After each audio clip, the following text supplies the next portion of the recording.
Halapaini tu ka whakamatala, honani whiroa mai whaingata, no noa tawa ke whai ana,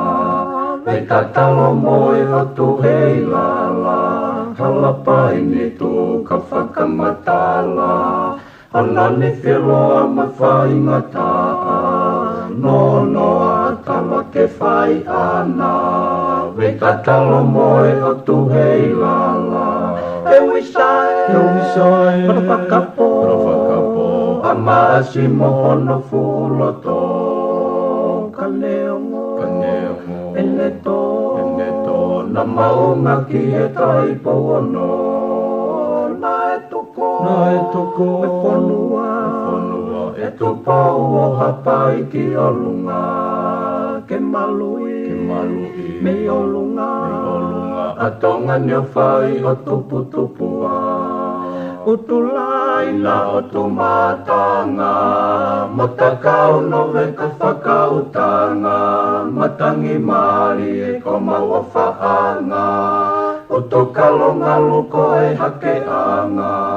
utula aina o tumatanga, matakau no veka whakautanga, matangi mari e ko maua whaanga, utokalonga luko e hakeanga, he wisai, parapakapo, amasi mohono fuloto, kaneongo, eneto, na maunga ki e tai pono, na e toko, e whanua, e topau o hapai ki olunga, ke malui, me olunga, atonga nio whai o tupua,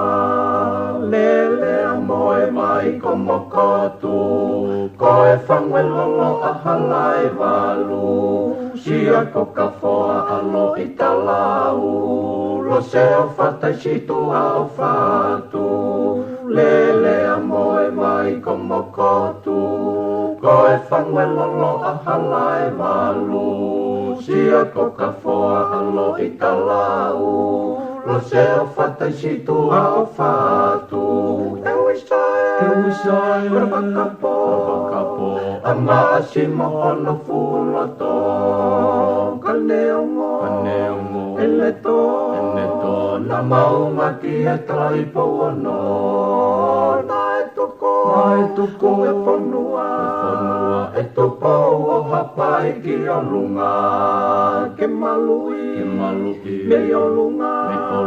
atonga nio whai o tupua.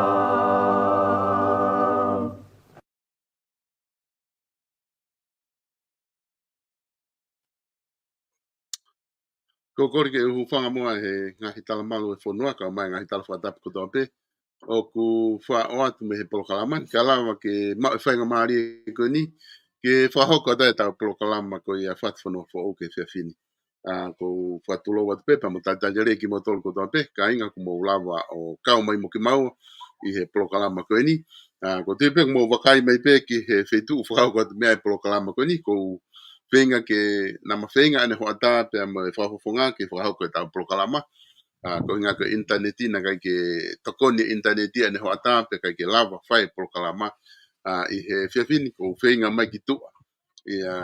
O nopo me ai ke whenga i ke lava o mao ha interneti ke lava whahoko atu ake tau polokalama e whiawhini. Ko whaampe e lava o lerei pe tau interneti e whiawhini lava ke whahoko e whatalanoa ke whafofonga ko i wawa o foke tainim pe a ko whafofonga ko i fisi i he howan ka te mawhenga pe ke hanga he teknolosia wha o atu ki maua pe tu ke lava whanongo mai ke tau polokalama i ahon o ku ma whatawanga pe te ke lava whanongo le rei me pe a ongo le rei atu pe ai polokalama ke te ki motolu i ahon i hene pe whako whiawhia ke tai lere ai funga palo piven tukal pe me fis piven malo ta mau ahon pe malo ngau me hena ko lo pena na ta fenga ne wata hange ko na kutalangi ke kainga ka ke lava o fe ko tak kita tol interneti ka ko ni ko fe fini ni kulava ke me mi alba no fe lo to ata tu akalava ke ma ko interneti hen kalava ke ta koneke fe fini ke fe ke piven pa fe ke ai folau fai ki fisi hello tongan Io, malo mi solo, e malo e mau whenga maari. E mau kore te peke u whanga te whatapu. O ia, nei ospe wharearea he wiko sipa. Pau wholau bebe mo ai sakeke he prokarama workshop ai UNTP. Ko physical oversight. E kono ko budget scrutiny, Aia koe committee public account committee a wharearea o ku makau ai be mo aisake. O whamalo ia he whainga maare taimi tonu e ki workshop koe ni ke he teu koe nge hu mai pacheti e mai nanga tu. E koe o whiawhia au pita he ku kau mai ki heni. He koe ona mo ni i tataki a ki pe foki ai no scrutinize ai pure anga mo e pacheti aki pe uhinga le rei mo me perspective ka system ka ko lava he ki folau mai go ni pe mo aisake ke lava o have a greater awareness ki he physical standards, pe mo ngai mature mechanisms of was exist pe he industry goni go for finance. But ne reconfirm pe me go ne reconfirm mai pe ai me pe na si o pe kai o common sense o make sense ka ko fa malo au me ki fa mari go ni e mo lo tonga i singa toka he taimi ai ka halo lo mo ye na ke le pe fa le he taimi pe ku mo malo lo ko nga ke u fola ko mo fa ko ka ko halo lo o mo he nai pa mo to foki mai ki he fa le o ku mau he ne wi ke u foka te a wa i wa ki tonga pe tapuni officiale le wa fare he aho wa ai ko o lo tonga tapuni taimi ne fare ka ke fa se si ka ko tapuni ko he ne afio au no moro ka pa ko ne afio ne mai pe no pe ne fa fo ngai ka tapuni officially a hawa pa te frava be atafa le vai pacheti me ai ki su ko na kai ko ke lava ta ai polokalama i he wiko si pe neongo na e lahi apito ai kai ko na fetu taki mai pe ke ka sponsor na fetu taki mai ho ha ke kai ke lava ai polokalama he wiko si ka ko ilo pe na e ka le rei pe ai taimi fo ke na ha wai pe he foki ki he taimi ko ku lahi ai ho nga we pe te ko ni ho mo folau ki fisi ka ko nga ka taimi fo mo ko na ta polokalama ai na te kai ke whakahoko foki. Ai ana toki hoko mai ki mui ai ahono tari ko ia whakawhisi ko ia pare mia pe no lakanga ko e tau malu i whanua. Pe mo whakawhisi ko ia ai minista ko e takumamata. Pe mo minista ki muri. Ai na o mai mo ngongo ko ia tari mo ia i he whai waha taimi ko e na tikai ki tapolo kala mai. Kake ngā tai pe atu e whakotu ufoki e pare mia ai minista ko e na i he takumamata. O hiki mai ke meitek kai alatu rewa ai minista ko ko me ngahi ngawe anga me whakalakala ka wha ekonomika alatu ke takumamata ka ngahi wheu nuaki ko ia na toki hoko ia ki mui he oska ta proklama wha mui ai ko ngahi mea peia na ke whakaukau e hoko i he ne tuu ko ngahi whiriri waki ko ia e whafo ko ana moni ana to fiangi te fiange isi uia go ia e na race me go i fare area i he na magatunga ia i he whanongo i he press conference e pare mia. E nei kai ke atale lei. O kai o na ke whanongo he foi press conference ko ia. Pai Reni Sanche ko ia. O kai ke atale lei. O mana tui fo ko isiu ko nei ho ha ka whare area. Ke raki sort out ai vapa mo le afio he ko at the end of the day go lao mau te teui. Eu mau te peiti. O pau ke ave ke ne afio ke whamon. Kai ke, nei kai fo ke ha whainga whakamatala mahino ai mea nei whakotu mo mea nei tari mo mea ai nei whai fo ke amanaki te na o mai mo ha whainga solusini oku asi mai oku malu pe a pau ai tau whanonga ke kahau. Pai palpare mago ni he nau hanga race, nau roto peo ke hanga race ke rekodi. Ke whanonga pika e hou eki ma kau memi pai whare. Koe whakarea koe he pare mia, nau whanonga koe i he press conference. Aia nei osko koe ne whakamatala ne pehe mai. E tuate ni whakamare ke mautolu o kau mitia ke kapau ka hamea mo fe mau whamalala pa mo fe hui mai. Pero mea koe nau ku mari ai koe. Koe fe hui atu he taha ki kau whaingongo koe hai uhinga. Hai makatoonga, koe ngahi reasons, na whakawhisi ai me pia koe tari nei tarango koe unga pena na whakawhisi. Koe ose ne pe mai ne whamatala na whakawhisi, pia tala mai ke whehui ke whakamaalala,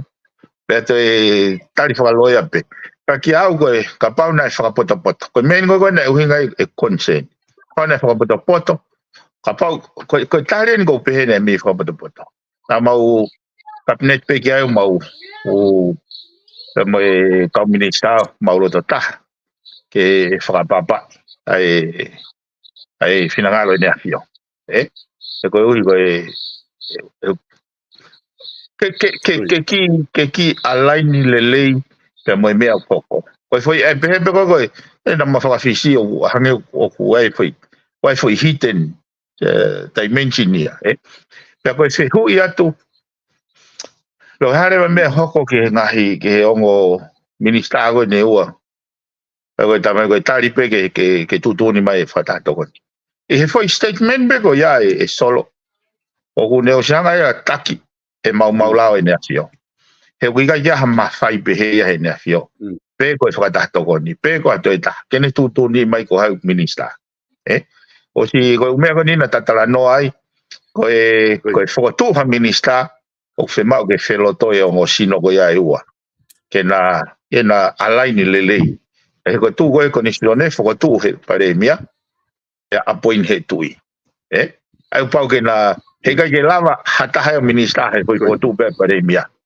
pa ka ke lava hata ha o minister he appoint pe tui that two condition has to happen at the same time sai ko me ko na ko ngoi he ne pe ko o fa ngo pe ke tu ni mai me fa ta to ni ya u ne hanga te ke tu i he la lo pasi e u hinga ko ni he kapau o vari fo o tu ni mai e ke he whakarea ko ia solo mane pe na os fogotu ai minister ke on post ko ia pe o whakatatari ke appoint foke ke whanofo ne apio ke uhinga lelei pe alain lelei pa mahino re wa wai whenga we aki moving forward e ka parte ke foki poko whanongo he foi press conference o ku kai ke ata lelei ia kai ke ata lelei pe ko me da na whanongo ai na kos u mitia fiti wa pe ke ahoni e solo e na utapala sia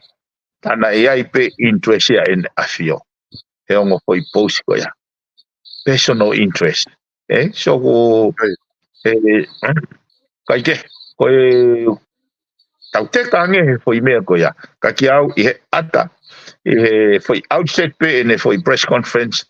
o ku ngari kovi ene afio ka kai ke utui utoton ke taki ene afio ka whakatawere ke asi mai ki mamani asi mai ke kakai ne mau mai ko ni sutone O koe mahu inga mawahe ko nistu tone e solo. Ki hanga I tau fuatutu fabrikare. He koe, koe hanga ngai tu, koe ngai tu whawhamauanga, tutuni whawhamauanga, koe nai tutuni a kuni tālote, ki he whakanofo o hingoa no pere ai mai tutuni ai ne awhio. Koe lawe ne kau whamauanga, kau whamaulalahi. Oku mau whakaapa ke ne awhio. Kau kumnau tui, oku misinform, oku hala hono wharei, pea kumnau tui, koe whakaamu wishes of his majesty, ke tau he koni sutone, o whakatatau mo ngai fuakawa. Ai kumnau peherewa, neongo, ai nau whakapapa ke ne awhio, ka koe tūtūni oku whewhakia mo koni sutone, pau nahanga rewa reverse u tūtūni ko ia. Ai koe tahai ne ngahi statement ko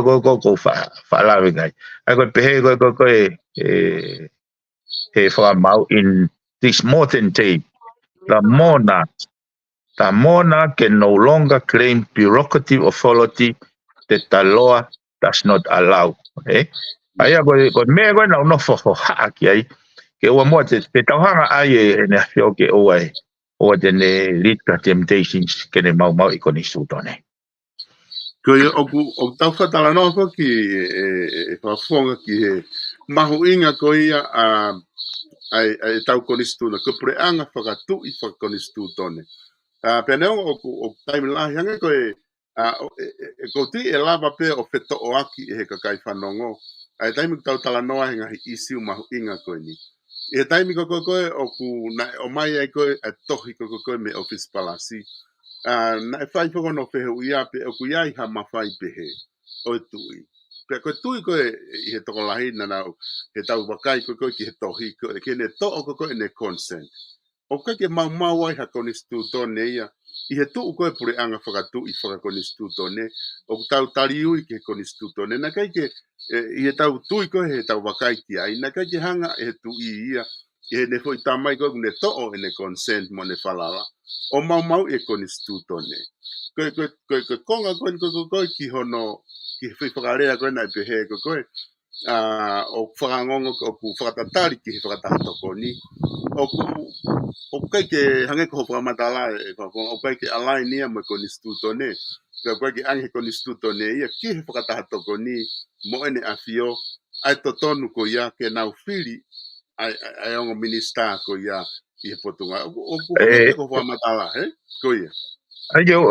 kereri whai. Koe tui koe aku, nai o whakatu pehe pare mia ia. Hataha ke ai. Ka koe ne whakarea au ne misrepresent for reality koe. Koe ne whakarea au pehe, ko whakangongo ke tūtū ni I mai. Ai koe whairea koe tūtū ni I. Koe whai taimia koe ko ngoia koe ere meniti. O te gai ke te tolo le rei. Ka koe kutui aku, nane o whakatu e ia ko hai. Que fetongi go he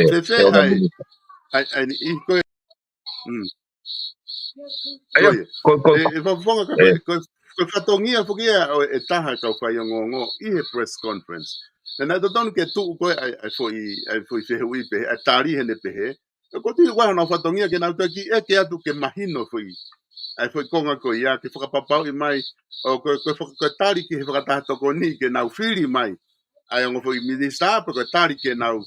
ke tu I he whakatahatoko ni ke nau whakamawhai o tari whakatu nane atu ka lawa ke te hanga he pare mia te whakamahino mai ne tari pena ala pe te heu ia kana kai ke loto pare mia ke ne hanga o whakamahino ke baalala kai ka parte ke whanongo pe koe he ki press conference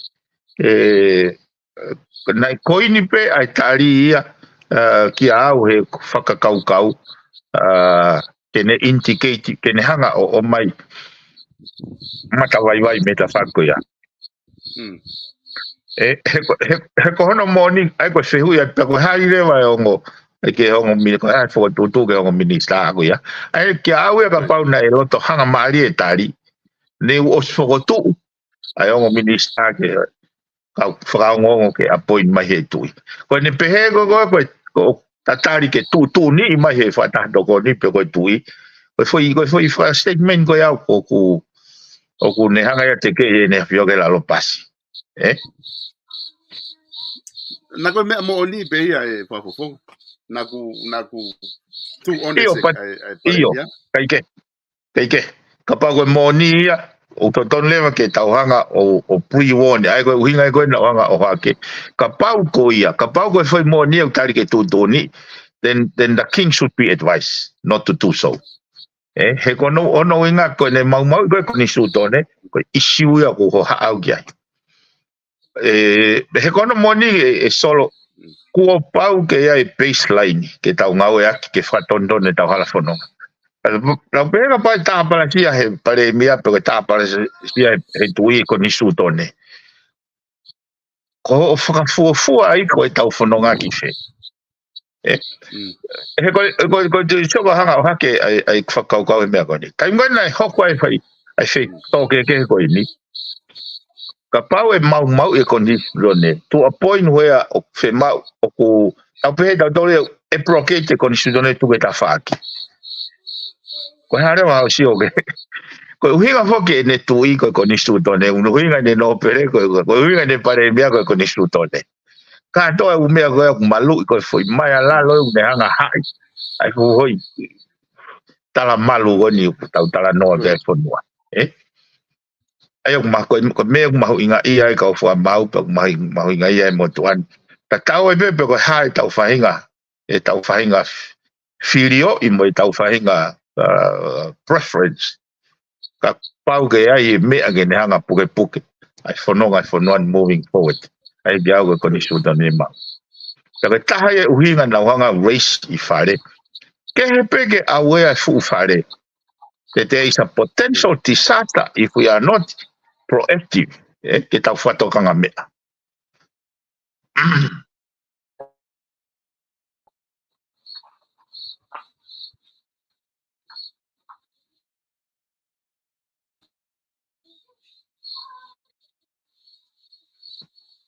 Koi.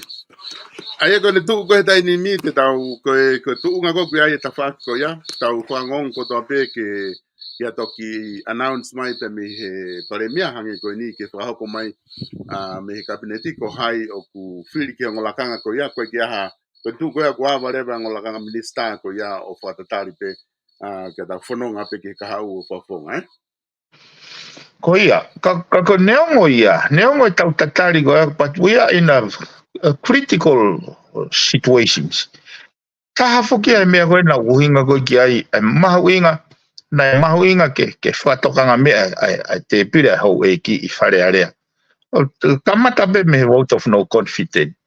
He ko hono uhinga he nai os very clear ka ki mautolu katoa. Ai tai whi mare e nea whio ke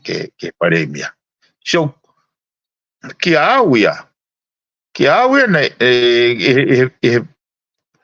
timeline ni ko progress mai umea nai raki asi mai ai tai mare ene afio ki he biola o vote of no confidence ni he tofolo kuini ene ka uno pere ai ke au ko foi capaz te tau te foki o taiseke foi statement nai whahoko he kuini te tau te iro e loloto whakaukau koe ni. Pea koe kulau koe koni stutone, koe mahino koe kau koni stutone,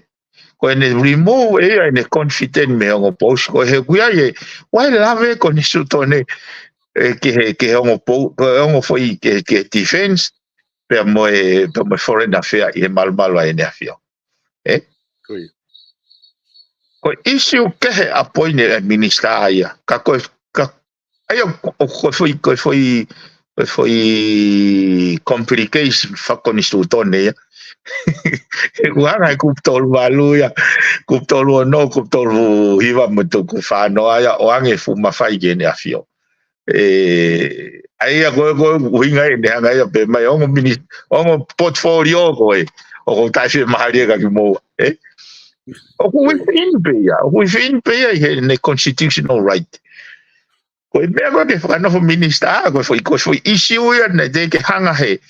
foi liu ko wano ho fulu he kupu ni mataha o address lei he ko issue tu ange ke taki whatano he issue ko foreign affairs ke ta whakaukau ange whakauhinga lei pe ko hai he ongo sino koe ni o to tonu ke na hanga ke na declare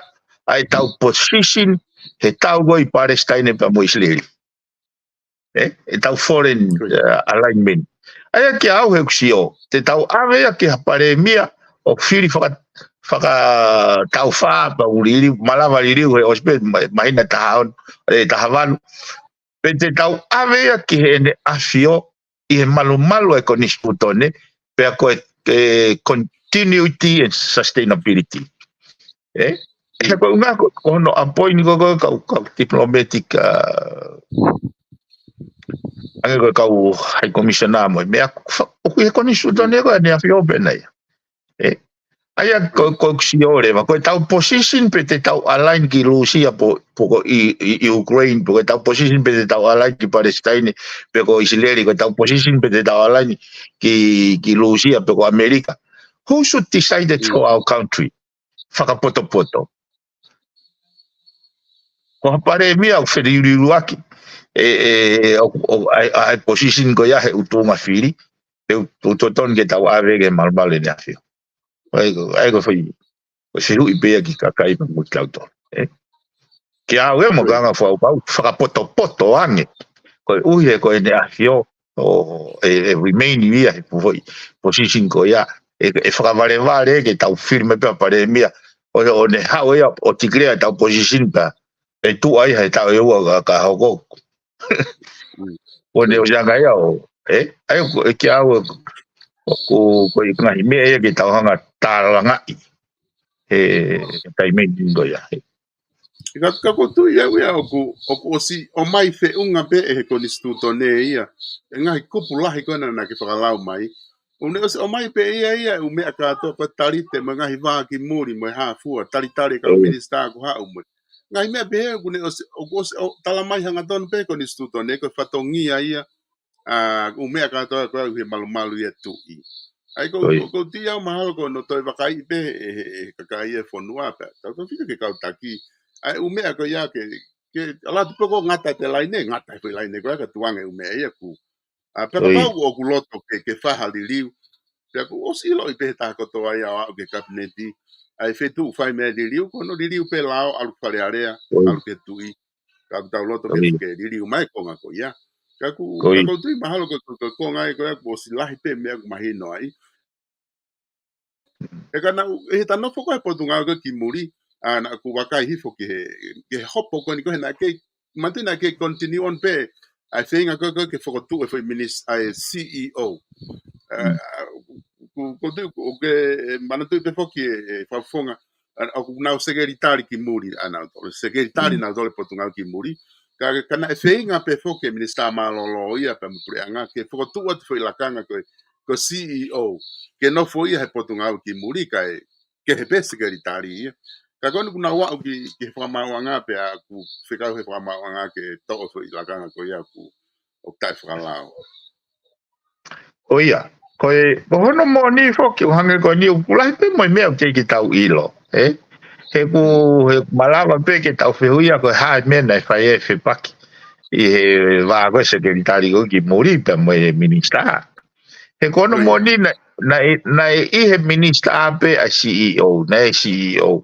kana i whakahu mai he pureanga pohiwa tione toa ai foi amendment ke oange ai foi positionia ko ia ke fili mai me he penolo ai go malu ko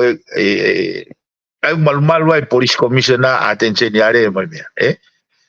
ai ka paure na tari porque fare area pa paure na hanga mali pe ai pure anga a home minister ko na mere o fai ko no faka kakato que fai foi alignment ko ya kai ke ka ku hange ko lau ko na ke hopo pe pa na ke palpare ma pe mal na kau pe mo ngai kai fe mari na fio ka ko meni ko no fa ho ha ga solo o sange fu me ko ini o ku amanaki ke tau hose ai PIF Pacific Island Forum I au posi te ge ha tau Minister Foreign Affairs ka ye ha tau Minister Defense so ke complication ko kapau was tata no me gon ka mo ke foi konga gon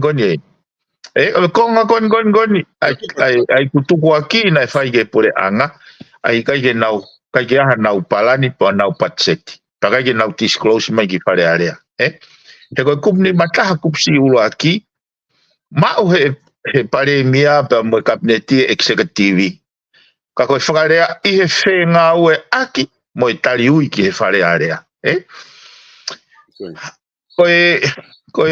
me ko na ko mo I he na ko patset ko wafe wa tolu mo patset wafe wa tolu wafe wa fa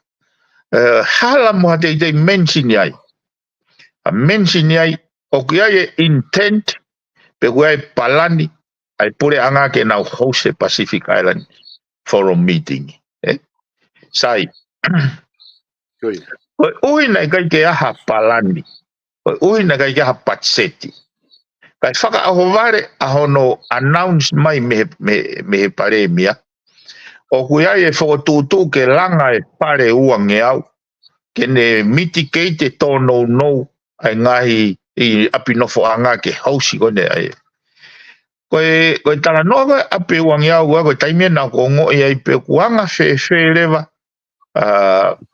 kuanga fe lewa ai o vare pe ko ai sirini wai palani Pako hinga na hanga reisi koe pare area. He na ko hanga pe au ia ri mai kapau sai. Kapau ka whare uange au. Pea koe whanki whare kone utau fulanga fōtaha. Whanki whare fōtaha kone ulanga gon ke he awha. Oku whiunga pe moe. Hiwa mano. Hiwa mano ai koko allocate he pure anga. Pako e nau ke koe pe moe ngahi kautaha, pe he ngahi kautaha fusisi, pau nau mai nau estimation ni koe taha kilu tolu mano. Kai toki lava o kakato ngahi whare. Pa mandoina nau mai nau tohitangi pau kei whihi ai te ke resolve the issue ko ya. Ka koe meni kong tau tui e koko kai ke ngā ue, e foi prokarama koe mono ngahi patseti. He ngahi ata konyo na e tari gai pare mea nau hopo. Ono laku holo e matiuri olo he umotu, ta e malawa whai e langa. Kai ke, ka nau ngawe ake foi baseline ko ya ke uhanga figure out, ha foi approximate, ki foi approximation ke patseti o nau tala noa I ke langa whare. Pa nau pesai, ka pai taha kilo. Ko foi whare wangi au, that is 20 million. 20 million ka fe hui le waka ako he osko no work out ka pau ko minimum price ko paanga ya meife pena asi he patset fe sai aki o mai rewa ai pare mia mo pure anga tamai ko ke ha uia ta kilo pakai ke utai ai au ke mau toi ta kilo ke foi vai sai half a pe ta pe ko ni mamano. That is 10 million. 10 million ya me fe ko panga o 1 million na me fe ko para ni budget e fe. Ai ke au o kulahi issue ka konga fukia solo ku fi ai. E kwa gon he ki programa UNDP ki he budget scrutiny e tokoni lahia ki au ki hono civi e budget ki hono amanaki ke te pire mai. Ke maone a pito e whakamatala he ko na usai fope ki he tukuange mai koe ai whakamatala ko ia. A koe na ku ke tala noa mai ki ngahi ke huia ko ia. Ko ngahi ku wakai at fo ke kau kesi na e pehe pare mia he ne press conference me kau kesi toko taha awhetu ku pe fiha. Te nau hau whataha pe moe kakai te nau hau ki heni. Ngahi e mau ai ngahi mea whakai ekonomika e whonua. Ka koe Kaka ukonga na ku ke hanga pick up me me ko ya ana ku mo si tala no ai ko fale ale no fe ia ko paanga me fe ia ko me apena ko paanga tokoni o ku ma o pure anga pe ko tonga pe fe tu he ngai o fai be fo ke paanga ku o ku fale paanga na to ka pena to tareke u paanga pe he ave e lava pe ia ke na to frahingo pe na i he patseti pe ia e fale paanga pe na to frahingo pe na to ke to o atu alo a foi un fulmrio na fai ake langa me patset ko fa ave kakato pe ke fare paanga o ku taufi he lao appropriation act e ko hinga ko na rock lao pe e au ya ai kupu tol bo ko fa ko o lao ko appropriation act o ku ne hanga fa mama fa ai ko paanga ko ni he patset ko ni e fa more ki pe o pa tau ke po kalama na etali aki Aya kia au ya ko ke nau anu go na toton pe ka na toton pe e he tariu mo se nga ke fare area na toton ke na hanga identify mai pacheti mo palani e ko pau ke na tariu ki fare area ko konga ya na ko hanga yo tu aki hanga ko minister panga ene misliti a fare area ke ki panga ni makilu na asi he peste au no na ulave ai o pachete tau kosi ai ki ni makilu ai na e te ki ai ko regional hosting regional meeting ka ko ni makilu ya ka ko tau mu ai o ki line item go ya na tau mu ai ki fanki fa ta SPC along UNDP go along ai forum mo ki tonga I he funky whakataha I he minor scales ai ko housia ke na no fo anga ai fe unga ki ni makiluia ko tala no ko no housi ai forum mo ko fu whakamore o lahi pa ko no site tautari ange ke o mai patset ko ni mai patset ko ni he tene o mai ai ko mea ko solo o mea ko ke haka yaki ko maka tu unga o fai mea ko ya ma o lere ko ta o so mai ta tole u fai tu tun pe o fata asika ma o lere ko fata o ka puna ko tu inota ma o lere ko a mea na ke patset ai pa ke palani o ko ai ko la tanuala ave ke ngai ka ta ko ma o lere ko o kiau o kui kai ko hanga ko fehuia a no host ai forum mo ko fehuia e au ai tai moi a fainga standard procedure ki he process mano palani mano allocate patch he ko pa anga e te kui ke te faiteria pe ko pa anga tu hawe kakai pe fere ma kapau e toki o mai he patset ko ni sune he to fai ai follow mu ki mal ki akos po fe sune si ulai akos na langa pe mai na ta o se u fare wanga ko ya ka to ki fra hu mai patset ko ni sune e lava pe yo e lava pe kapau e tari fare are Pakai kai pe pando fare tonga re paponga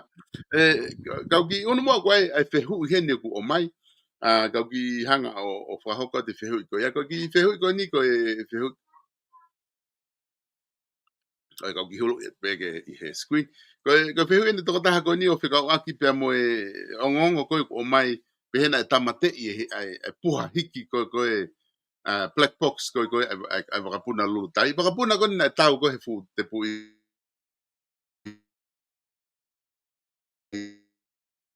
I sima ai ni o ku lava fa mo ni ai o me ko ni ko me ai koko na tamate I black box ia talent tamate ana ngai mahina la ia ki mu apeto koko me ai ki mu na kai pe ke ha black box ia o vakapuna pe ko ha fe nga ngau fai ke he ko di tapu ia I he fe fo lau aki ko ta fokia issue na we si fare are he ko si ai kai ko ke wongo yo ku ma opo ko hange ko glau to kilo ya ai host forum me press release pare mi ai ki tu ai ka o mai ki fare are toki lau e au ia e preliminary report i he matangtonga ia te ke o mai ki fale ale ka ku inga fok na to tonu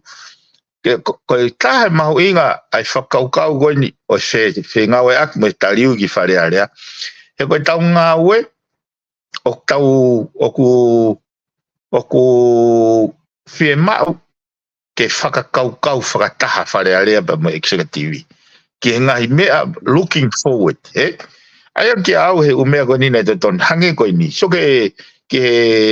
ko anga ni whakarea ko he matangtonga anga ni whakarea ko he matangtonga malfunction e hydraulica no brakes disable a flight recorder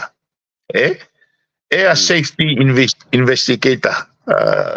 describe koia so ai ogune talamai ai na disable a flight recorder take ula o reporti take excess of report ko ni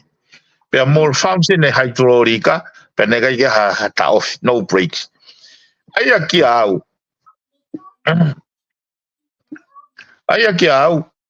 o ku ai pe elemenit mo oni ai he ko mena report he matangtonga fe ka wa pa mo preliminary report nega ke ula o ko fam na mau committee rule dai na ka ia no kore ke o mai report ko ya ke mau lava makai ya ka ko ia na ki so ifo pe na ai respond ai civil aviation o pe gloi ai loi fa mata ko ka tu ye report he matangtonga me ha report ke he ka ko report pe ko preliminary okay ai ka pau ko o kwa hana tari ke civil aviation o no ta mai gloi pa ko tau tuite tau tari pe ke report ke na tu kwang ya tu ke mo wakai ke ko na mo committee he ka ta ko nga ke mo to glava si o tonu ki ai pe ko no tu mai ke tau si o ki ai he ko nga he ko nga fo ki ka pau o ku pe he o ku kau ia i he ngawe fai hala ia o kai to tonu ke te whakalere whakapuna ka kai ko na whakalere whakapuna ka pau o kuna na fai fai me ko ni he ilo pau ke tamate tu ke ka pau ko accident pe ia tau he tuliksi ma ai pe black box ia ka ke te lava ma ha me ena hiki ki me he sanuario le mai ai o nga he foi tui ko fu si ma ko ia sai be tau tar ke report he ko hanga ko lau to ai mai pe ko tu ko ne dai ni mi foki na o mai foki be me fa ko ni ko tu ko komisiona ko tau e fai hala ko ta o ne fi ilo pe ka kai ko ne ngo ko hanga we ni si kana kamata mai ngai pure anga ki mua fa o lao ha o ke pure anga ko na fe ngai o mai fa budget a mo fa pa anga ka ko ni ko fili e ko ni na ka wi me aga pare mia ne press conference e kamata ha o laki ko ia o sune ma po si lai ai to ta ha ko ni ko palang loya pe minu sila ke ne fa ho ko commission na ia tau i fai hala ko ne tu rewa ko ia i na dau na ko ilo be na mo dor ko ni mo ngai fare area ka politikare mo ka takina mo na mo veke ke fai mo fili ha commission na ko inga ha ko kawi ha me ta tene tau i ai fai hala e fonua mo ngai tu ko ki o fai elava he commission na ko ni he ko commission na pe ngai fonua o ku lahi apito no nifo pa masila wange ki ai e lao i ngai fonua muri o ku ko tau commission na ko tau i fai hala ku no nifo pe wange pe ko ko tau pot tunga o ta ha una o fato tolo o pe o me aga te ki anga fo nifo ai on pat meni kono moni na kono moni ko anga e kutui anga e this is personal opinion he whakaukau pe aku ko ui kono question kono fehu ia ai credibility e penolo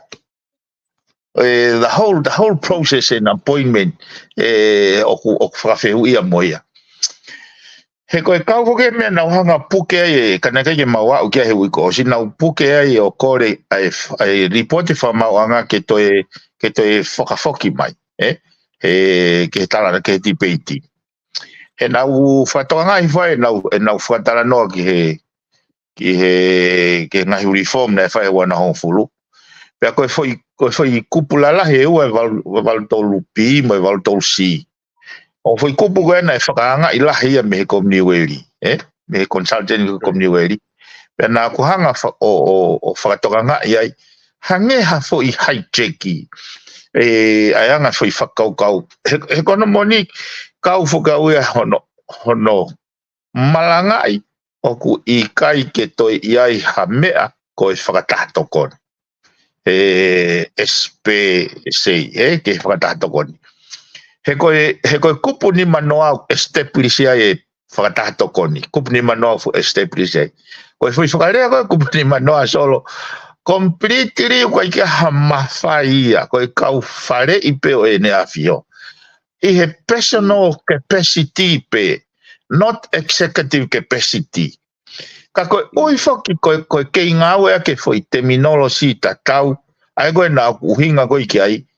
ko mamani koe te pete ke in kouki ilo mei A to Z e koe ai foi universal definition ia oi kouki peka pau te ngawe ake nge skapa kouki o utu ai hahina whanawao peke ke iui ai hina whanawao koe au utu koe kouki ai koe poini ia o sliliu e content ia ai ke iui o liliu ia koe wharei he personal capacity kai ke iui pe ia koe privy council sai i he kupu walu tolu valutolu si o whakarea peheni he konisru tone ia o whakotuu heni ai pe nolo ai a koe subcommittee ai whakatahatokoni sai koe foi palpareme me foi segment ko nia solo te at ko mea clarity ka pau e ai ha mea koe subcommittee te o mai whatata ki he set mo subset tau pehe koe set of numbers ai tau pehe koe taha ki hongo fulu paka pau rewa te tau pehe rewa koe subset eni oe foi seti koe ai a koe taha tolu nima fitu hiva subsetia kono uhinga koe tau tanoa seti mo subseti hei kai ke lahe ange fika ia he subseti he seti sai koe mawhai koe o hunofo i he whakatahatokoni koe whare i pe personal capacity ai kia ha executive ai rewa pe nolo koe subseti ia o i whakatahatokoni pea whakotuu rewa ia o kune pure ia whakamau anga pure mi commissioner police pure secretary foreign affairs attention iare he subseti ia he seti foi mea whakastructure foi mea whakasystemi ia ai ko kuhinga o koe apia o kupau e foi mea koe ia o tau whehuia rewa motives he kohana moni solo koutou o hake ai report koe asika tuhu mai pe asika ke tamagon ko talaketi tamagon ko frechevere ko toa ai kabineti mo shipping mo kautare kita shipping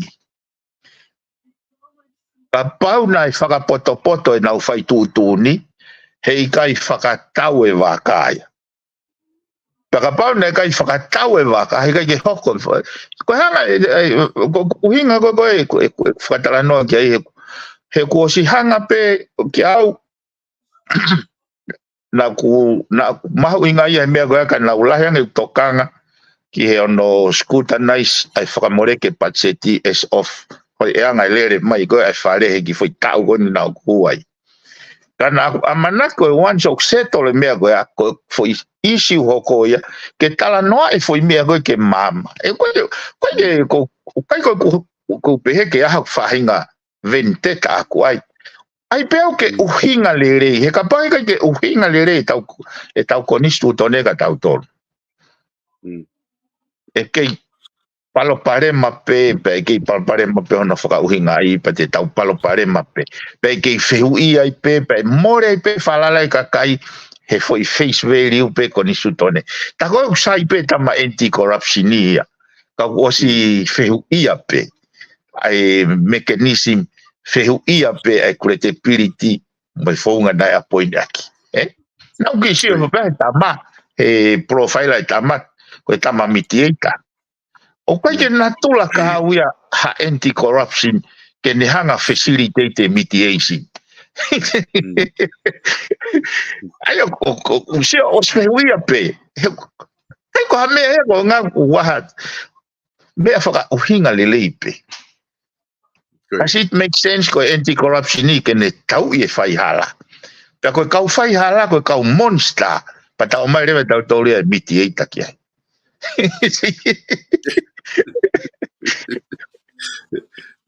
ko nga puke tau se atu ki ai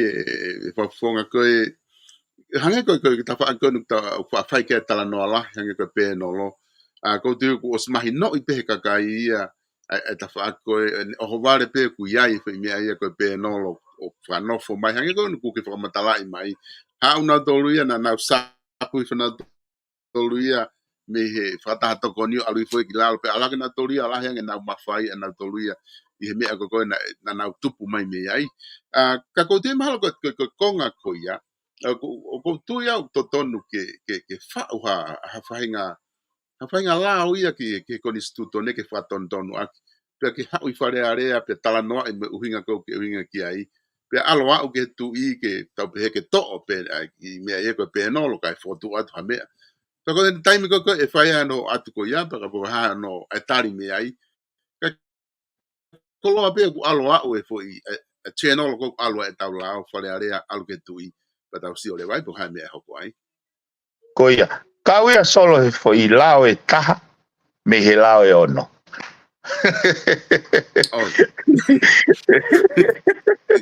ka ki ia solo anga foka ka na fai tu ni pe tai ma usia ko e uhinga e o tala noa ia au he ma inga ko they talk about ko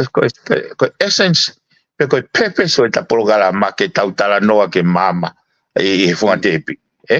ko me ko la ko na ko val stolsi na fo to mai he ta na la no ke ai o rebuild pe o mai ono fa le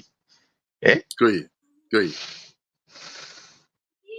Mari e pito ne vilo ko e me aha ko ia. Ne takai me ko hau tako ko foi solo va anga foi para parema ko ia o ku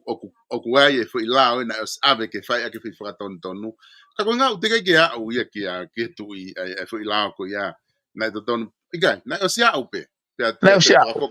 e wa pe ta fa na o ave foi la e pas algo ne a fio ke fa mon. Ka ko sio ke natula ko ha ure wa tala ke tia mo foi la we time na li wa pureanga o ange ke pureanga ke na uto ya na ula na tole pureanga fo o ia ke foi la so ke no full takai da tole me ko ka wai la wai ai rea ia o ko mau ngai ai he to folo ko tu po ulaki osko ko no tali ka ko ne fagarea ke inscribe ia he loto tanga tai tonga ko tope tonga fota tongans ai ke ko xio ko ke foi composition me foi dimension tau ai ki hu e ka umea ko ni he waha ai o ku peheni le vai tau hange to revise tau foto tu fa sociale tui penolo hoeki kagai ka ki au ko me ko na flota ya ke to tala no e me ko ni he ko ya floors I he foi structure ai tau political institutions kai ge o e ume ai ke tau foko ki ai ka ko veui mai fo ko ke ku wagai ke ko foi dimension ne ku veui ko quality ko tama ko fada tau ke no pui to ko mediator ko arbitrator o ko ke ko nau o hange ya ai ke tau he ka wa ka tau tai ko tau ko tau tai pa he ka mai mo ne ho langa mo ne ho ka wa ko kai ko me nga we ya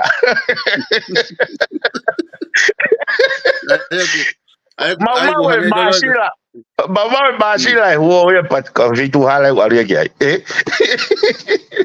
ai ku hange ko tala no ko ke fa hanu ko ai pat meni o ku nga ko ki anga na fo nifo ka ko ni wa nifo ka nga o pe ko nifo pe ke nga o pe ko ka nifo ke tu sia ba nga me ko ya nifo ya o tu mua ka ni tu fo ka na o ku fie to la hi e fa fonga he lava fa yang e lava ka kato fe process ko ya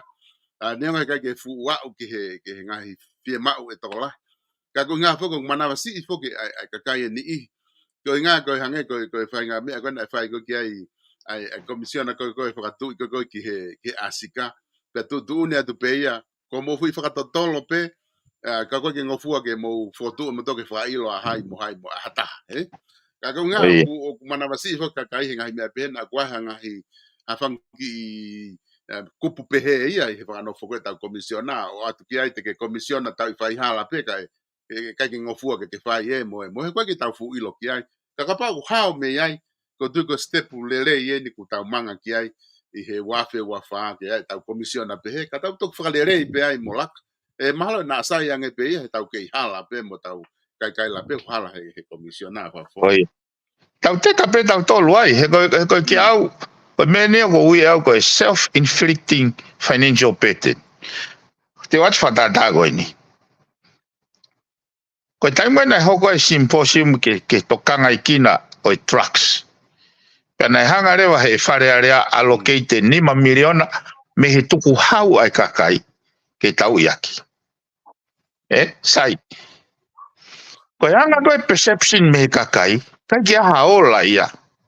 Kau nau toi mawhasi ange nau tol he tāna ke 5 miliona ke whaia ke tau iaki. Amount to nothing. But they spend millions. Ai ko anga pea, ai ko fainga analyze aku ke me perspective ko sio ki ai. Hange foko tau whaalau ko e sayang ke mahino kai ke ai ha taha e tuu he position ko ya. Ha tau atu ha taha uvare ke tuu he position ko ya. Hange peko mea ko timia ka pule. Sayang ke mahino o kukai ke ha face. Ada waktu tak tahu lah tak ke face pakak gari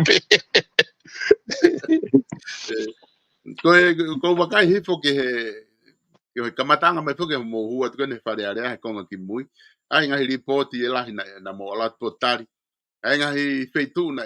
mo mai ngongo e fare area na tala mai tari nga report ko e na mui nga hi wahenga ko ya ki he nga fie ma e fare area o so ifo na ka wa ya tona fitu he mui ko he ngai fie mau pe o mai re mo risi nga hi wahenga tala mai na ka ke na mui na tol ki ai pe ko ai fa amu ke ka hau na lava nga hi wahenga ko ke na mui ki o mai ko nga hi report ko mo nga me fa pa nga ki he fare area ke lava fa ilo na tope ave ke komisiona tau e fai hala ka ku fe hu ya tau ki hi nga hi report ko ni nga fie ma ko nga hi wahenga wa nga hi fie ma widili o hau ki tongani ko hau I tonga tap le holwai ange bete tuli hopo I hala preanga le me hala ki lotokolo ko utula ia ko tuli hopo mo ni be lotokolo nga fe tu la ia o men ki baba uni tonga ki baba tahani mai ni ko ia o ko to alu ki lotone ia fu ki lotokolo fai me ki fatau o ku te tuli hopo lo pe ahon na usio e kamata na mai o tantanu e fu holo nga fo ilu la la ia pito e palo pare mai hala ka ko tu ka palo pare ma pe ta fe kuki mo he time ko to pe pe ko tu na fe kuki pe mo va henga fa fonga e palo pare mai hala ko ke loi pe ko ha me na fai pe pure nga na fa tongia ka ko la pe u ha mo me nga me pe he fa fonga ke palo pare ma la ia o ta hala pure nga Koe mea whako ni na te weisi pe he wharearea he ukosi ka koe ripoti koe atita te ke u mau whainga mahari au ke ulau na ulotonga i fisine au ia he ahamoni te nai discuss e report koe na ku kifolau mai au ke he whakanofo lo ulu e ku kitahine pe au tok foke tau ia he fiafi moni te ko spas ka ulahe mea o tu ia o fe mau ke whakarere he foi mechanism system go ne pang whawahenga he kono moni te wat pe whakaukau ko ni solo ka pau koe paanga ke ngaue aki ke formal wa whainga formal structure ke tispesi ai pe uhinga lewa kau ai atita ka pau o mai peia ke discretion ai whakafofonga ke he uhinga ke oange whakavave ha assistant ke ngai mea pe ke he ulau eo that is an informal standard sai ko mego ko xio ko ke ai ko panga ko ke ton ke o mai ke ka whakafofonga ke au eo ton ke systemataisia iha pathway me he local government go lo tonga toka ngai he kau officer ko lo pa moi pure whakawai ke completely independent ni mega me ka whakafofonga kai lau ke whakafoki mai e nau toka ngā ki he ngāue o kune affect everyone else hanga he ngāue whawahenga to o taimi katoa e kau whakafofonga e hene pērewa o kui kai rewa ke te iaha mata ia ke ne toka ngai so toko o vale ba ko latu ki hateo ke sio ke ki ka utu nei mai ki ka tu ngau e ki ko panga ko tara mai ko ka pul panda ha o panga wani ko pe hanu ki ko he me uhila pe mau ke ai ngau e la ia ke ngai sector go ne affect fa lu fo e fonwa ka una ufia na to ki tol kilo ki tolu kilo ke venga ke hago kulahi pe u isiwai ka go tari ke patset ko ni he ko no inga o ko veteki no ia ke au na ai fogotu ia ke to tana ki mai e to ta kilo ko me foke no go fail o go feinga e solo ke hold preanga accountable ke whakamakatunga lelei estu huai o nau allocate hasirin ko ha issue pe ko ha certification ke amount ko ke puna e mataifika ke o vale pe to mai ta 0.5 miliona ke tau vai ta 0.5 miliona me fe ka ko implication e ta 0.5 miliona ko ya ko tau to o tana ki hatuku hau fo o ki he kakai ke o mai ke lahi me tana mai ke o wa ke ta 0.5 ke toki wa ke ka wa fofonga ai ke hau wai foi dimension ni wai me faka structure faka logica faka magatunga o fe mau ke faka rei kai ka o ki he ne ku he u me he ki workshop ko ni he toko ni lahi ke amanaki ke tala no ai pacheti he ko pacheti e solo nei whakaukau pe se ko mit kakato ko pacheti ko vahe ne paanga ka ai fonua kai ne hanga ya fatonga o ku ka ya paanga ya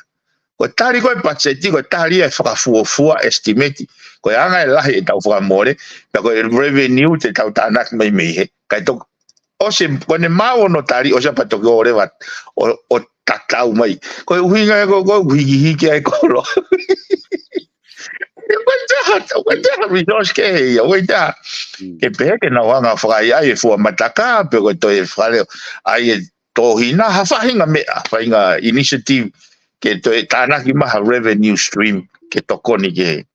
ya no fu ai mai fra mole pura Fonga da fa ausa mo da taimi da ki fa ausa pe ai trucks ko lo pe ko palpare malahi ni pa ko tongan pe ko palpare ma pa maman lahi ni ka ko inga ko si ko otongani o ku time ko si ai ka ke maulunga ko malalahi ai ngahi fai hia ko he drugs o fai le vai ho ha ko sai vana post e fa fonga fale ale ma lo lo ta pulo aki e ne ho ha ki he drugs i hange ko ni na ma worth mahu inga kong full miliona pe ai mo ni na dog ma o mai ka ke fa ha te ongon na mai me he fe tu ko ave ki na to ki pe ko ha nga o fai ka ti na to ko ha tu kunga ki ai ke ilo he kakai o fonua o fai pe nga we ka ko process e ta fa aki fe ko nga na ko fo yo ngongo pe ia ku ma u pe o sa pe ko pe nga lo pe ko ha tu nga ku ai ai me ko ia i tongan he tai ni e ka aku nga drugs nga me ko puke la la ko ni i ma nga me ko o ku wefe drugs e ka ke ho full miliona pete la yang e Tunga whakaawhau tau iai, pau tau hamum, pau tau puputu ka tope. Kai eu lava ko meni he mea koe ni heu, he kou kau au ia he puputu he osiange pe u mea ia. Mana ku reise mea koe ni, na ia e ofisa maulonga ia, ngā ue tau lahi he kastomuna mau ai container, ko ia na involved ai. Kana ngai rea ya longo beo mate mai me personi ko ni ko ya wene ke tunga ko fu fare secure taha i he fonua ko reserve bank mai ai trucks me ke awe solo is at the upper level ke awe ko slaunga mai ai personi au now overcrowded now tori kau tau e whainga approach koe no ko whai koe ni mai mea koe na uhinga koe hono ai tokua ke CV trucks e kau whawhunga whare area uhinga koe kai e kuhinga whatano kai mea koe ni he hangere vai a koe tau whie maari e koe si CV kau koe ia co-relation e taha CV ka moe hu mai trucks ke au lahi o mea misconstrued lahi ngai mea o mislead anga tau whakau apia tau pehe ko ha mea uksai ka koe fufo i camouflage pe foi pui pe au li mai mua ai ko he ko ngai whakau koe hange ko lau koe hange pe ko whakararea i koe oi patseti taha po ni 1 miliona ke breakfast e whanau tua ua he wiki. Na lava pe o tala me he outset ko e mea hange pe ni a campaign fulai whakatata whaiwa pe kau kai the reality nei kai ke uhinga ke he lelei nei uhinga campaign pe ai hange pe ko sia ko ke he ntolo ko trucks o tau address pe tau tore funga surface pe kako elito e upalpare mo ni anga fe a o trucks ke fu highest office of the land the most secured anga fe ne ha o he ngai fu office customer and they very determined ke na mate pe tai tuangi for information so kai ke gawe ko ka funky simple issue enia it's complicated okay o mari e foki hange ko tala mai ai ke mo civic ko i fare area ako whakakau ai ka me mi pe fare area ke civic ko na fulo lahi o kai la kana tolu na ku ke trucks ko ia ku ai ke civic ko i fare area la ga do ko ka te ke ata mai ia makai tau ke mi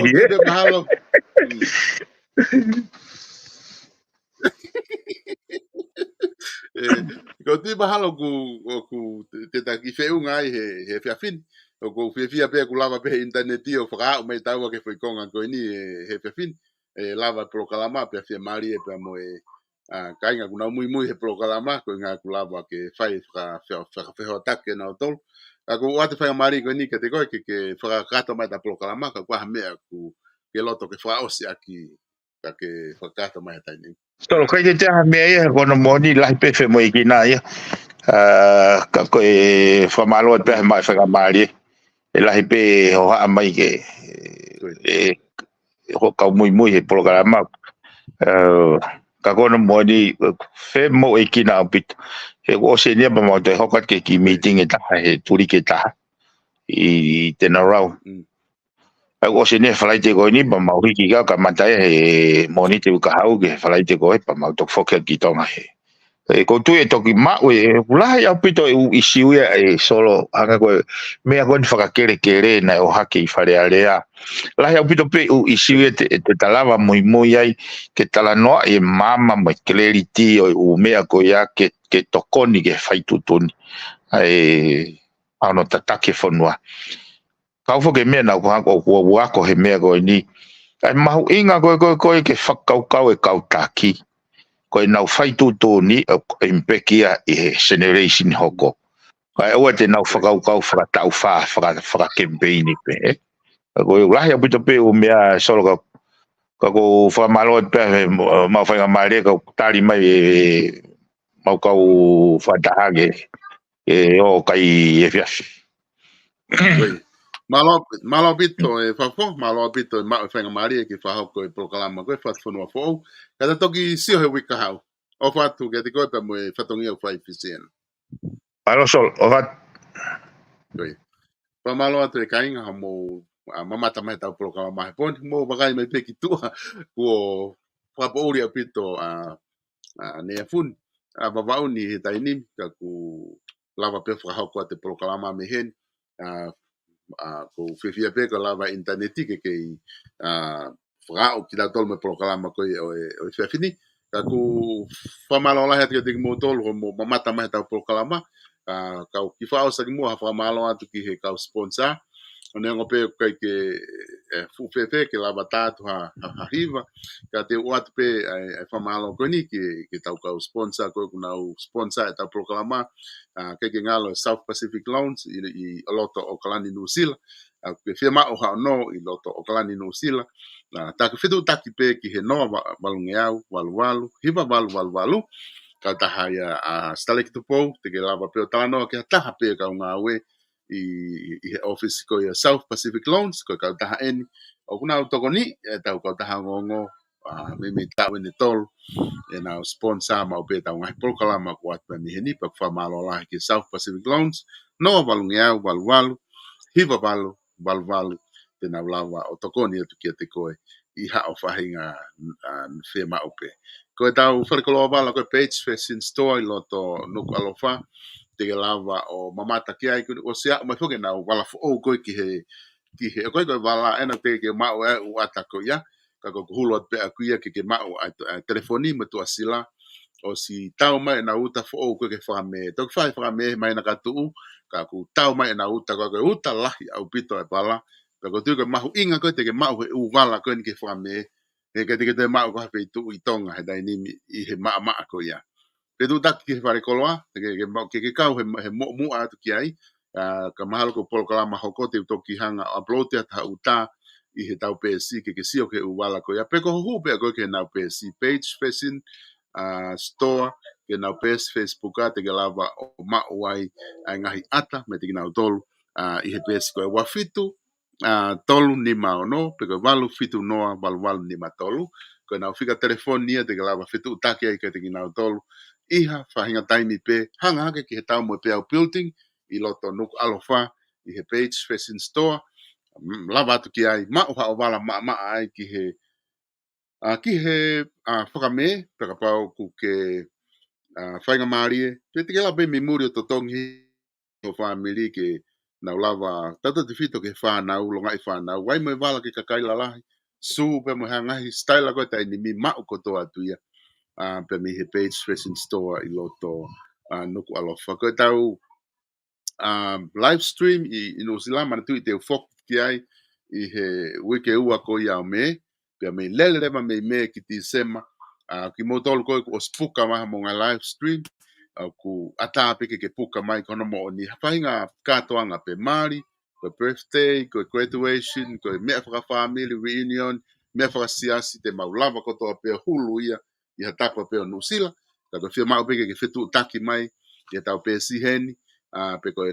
telefoni I he taimi ko te foke ki no sila fetu taki mai ke puka ho taimi ko nga ke malava ke ma ho fainga mari ke maulava fai ta ko ya live stream maulava a video ka pau ke fe ma be ke video I nga ka toanga ko ya pa maulava foko fa hoko atu pe mo fai ta ko la ata ka pau ko photography ko la fe ma be ke fai ta ata maulava ka toanga service ko ya ka ke tok fetu taki mai ke tau tala noa ki ai ki nga service ko ya ka pau ko Australia, ko Brisbane, te ke lava fetu taki ki a Flondes, I he tonga live stream, he noa wha, ua noa hiva, fit wha nima wha taha, e lava tese tokone atu ke te koe, ka pau ko hau whia mau live stream I Brisbane, po ka whia fetu I Australia, po ka tā whalani,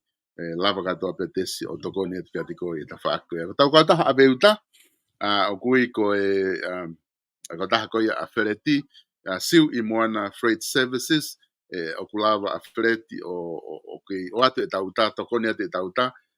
I siu I moana freight services ko noa wataha noa nono hiva tolu ono lava freti tokone atu ke te koe I hawhainga taimi pe I hono ave ko ia o tau uta ko tau kautaha ko ia ko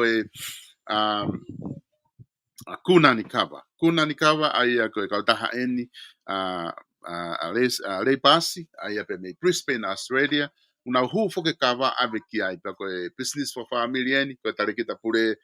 rei pasi pune loto fia ka pau ku ke fia ma o ke fatau ha o kava I Queensland pa ke fetu taki he fica telefonico na asia to screen o ku ai pe ai tare kita pure ko ia kautaha kava ai kunani kava te ke lava ma watu me ai hafa hinga lahi pe o kai mo na website o asset pe mo ia screen te ke lava o fetu tak na website ko ia te na lava o tokoni et te ko I ha o fa hinga fia ma o kava pe ko ha pe lahi ko ho fia ma o lava le rei ai kunani kava o ma o ka to atu ngai fia ma o ko ia pe I have no loto foki o ku ia I leva ai na wa ko ia I he kunani center o ku ia e na ngahi na fare ko to pe mohenga na ku live me ai he ko si mohenga king mohenga queen single tatau be ko ha fainga klase mohenga fefeka au pito ma moe te ke ma ka do at pe ia I he kunani center I loto have loto me a ke pe ki ai o vakai ke ngahi mohenga ko ni o kulahi au pito ai ngahi mohenga ai ke fili me ai ngahi nau famalesino ka pa ke firma ke fora holo te ke lava pe lava tu ke kunani center o whakakagato mea whaki whamarusino, whaki we I he whiawhi, ke peko pongpongi pa ke toki alu ke ngā we, o smau e nau Jimmy e nau dolu ia I he kunani center I loto hawe loto, afe ko ia ke api no fuanga e tau po o kutu whakahe mai ai kunani center, te ke tori mo whiri ai hawha hinga mea pe te ke whia mau, te nau lava pe tokoni atu ka te koe, I he whika telefoniko nau asia te tau screen, koe fitu ni maua, tolua ni ma, tolu wanima fitu ni maua tolu wanima pe fitu balu noa ono fitu noa fitu ono noa ono fitu noa aya ko fica telefonia te lava o fitu taki ai ke pure ko ia va ai tonga ke kia e lava tokoni atu kia te koe iha fainga taimi pe moni te ke falaite ko na mateu ke na tokoni atu ke mo do ko ngata e ta proclama ko ia fat fono fo ki e fefin ka mo me ata to ke felong waki I a whainga maari e ka hoko mai.